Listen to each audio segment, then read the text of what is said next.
The Tale of a Little Pig Robinson, Chapter 4. Stymouth is a pretty little town, situated at the mouth of the river. Pigs Day was a sluggish water slide gently into a bay sheltered by high red headlands.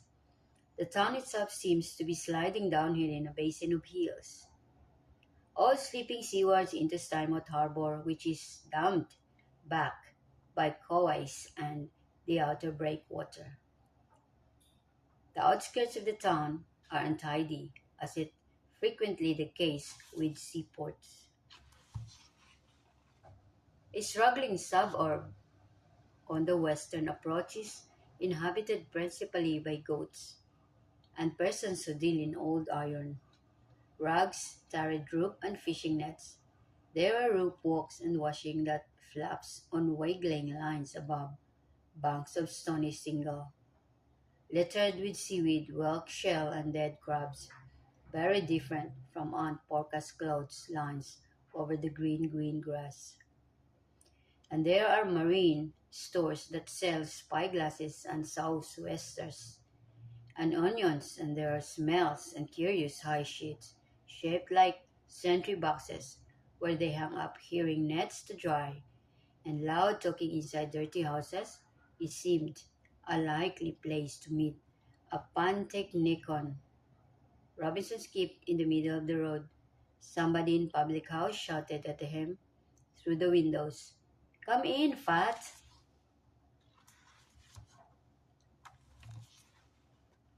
Come in, fat pig! Robinson stuck to his heels. The town of Stymouth itself is clean, pleasant, picturesque, and well behaved, always excepting the harbor. But it is extremely steep downhill. If Robinsons had started one of Aunt Dorcas' eggs rolling at the top of High Street, it would have rolled all the way down to the bottom. Only it would have got broken, certainly against the doorstep or underfoot. There were crowds in the street as it was market day. Indeed, it was difficult to walk about without being pushed off the pavements. Every old woman that Robinson Smith seems to have a basket as big as his own. In the roadway were fish barrows, apples barrows, stalls with crockery and hardware, cocks and hens riding in pony carts, donkey with panniers, and farmers with wagon load of hay. Also, there was a constant string of coal cart coming up from the docks to a country bred pig. The noise was confusing and fearful. Robinson kept his head very creditably until he got into Fourth Street, where a drover's dog was trying to turn three bullocks into a yard, assisted by Stumpy and half the other dogs of the town.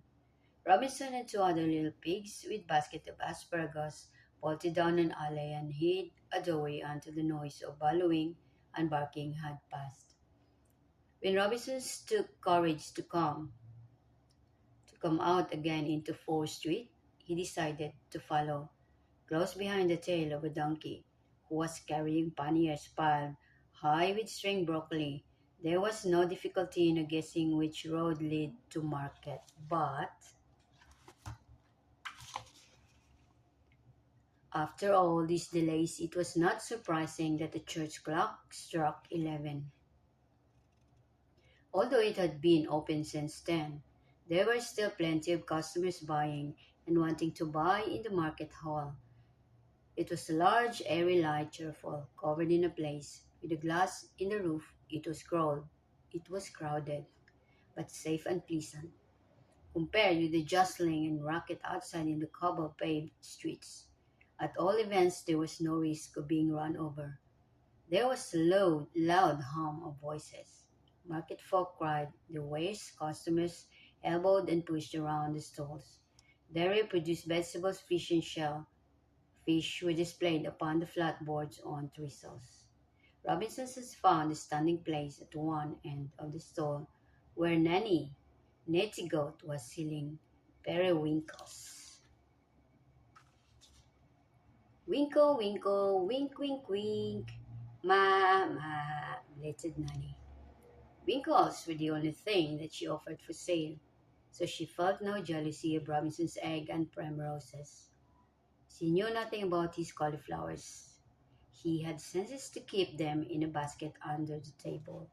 He stood in an empty box, quite proud and bold behind a trestle table, singing, "Eggs, new laid, fresh new laid eggs. Will come and buy my eggs and daffodils." "I will sure," said a large brown dog with a chumpy tail. "I'll buy a dozen.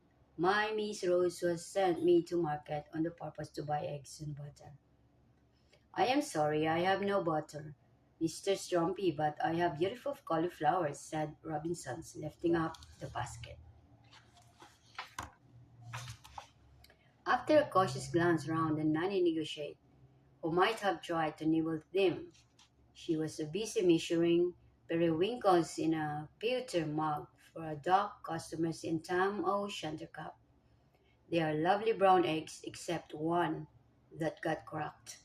I think that white pussycat at the opposite stall is selling butter. They are beautiful cauliflowers." "I'll buy a cauliflower, lovely. Bless his little turn-up nose. Did he grow them in his own garden?" said old Betsy, bustling up. Her rheumatism was better.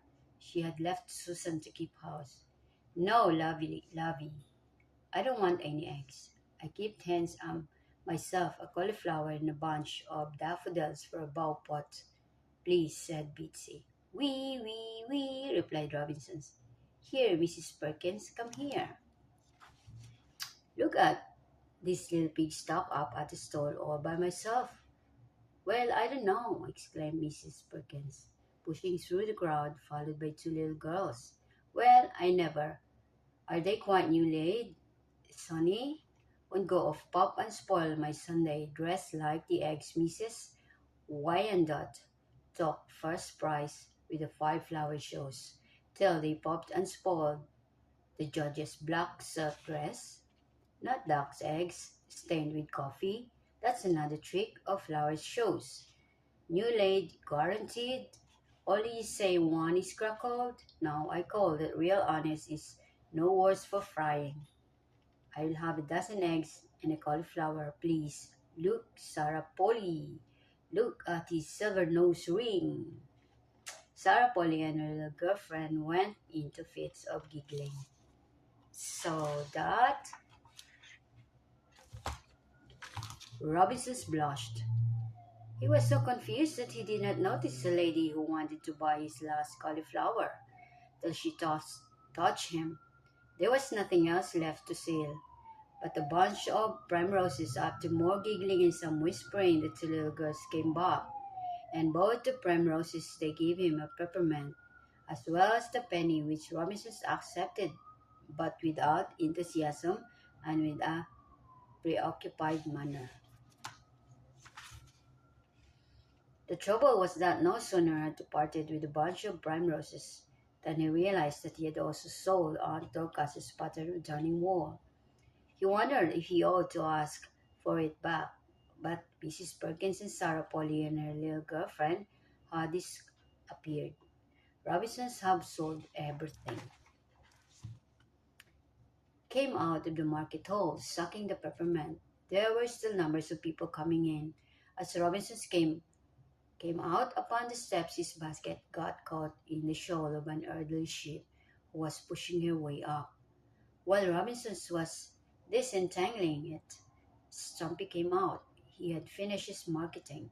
His basket was full of heavy purchases. A responsible, trustworthy, obliging dog was Stumpy, glad to do a kindness to anybody.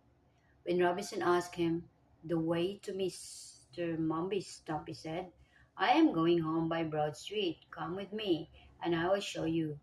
"Wee, wee, wee. Oh, thank you, Stumpy," said Robinson.